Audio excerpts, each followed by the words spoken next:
Hey Alexandra Eagles, here I am in the forest once again, and I hope that you're getting out too. I'm sitting beside one of my absolute all-time favorite trees. This is the American beech, and you can identify the American beech by looking at this amazing bark and the trunk of these trees. It's very smooth and gray, and when it gets to be a big tree like this, people say that it looks like the leg of an elephant. So we're going to just pan up the expanse of this tree.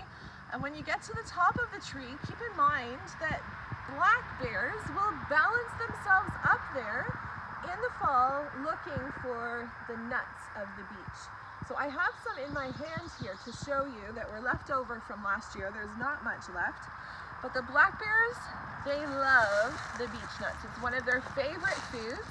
And this is just the casing that's left from the nuts. But I found these at the bottom of the tree.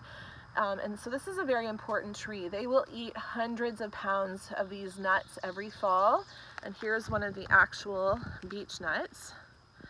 And that is a main source of food for black bears. But these trees do what's called masting, so they will produce a huge crop of these nuts about every 7 years. In between it will be smaller crops. The other way that you can tell the beech tree is by looking at these beautiful leaves. They have really deep veins on them. And they have little, what we call teeth on the edges of the leaf. Here, I'll try to separate out just one for you to look at.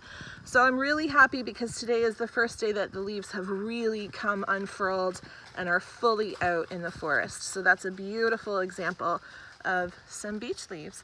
And under the beech tree, we have this awesome plant growing down here. This is one of our spring flowers. I was talking to you the other day about spring flowers.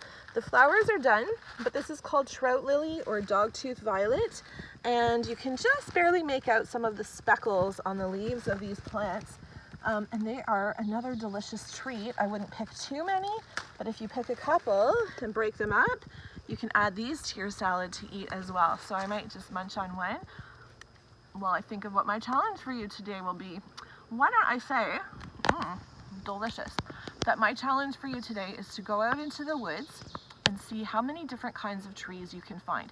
If you can identify them, that's great, but just try to count up the different kinds, the number of different kinds of trees that you can find. Have fun.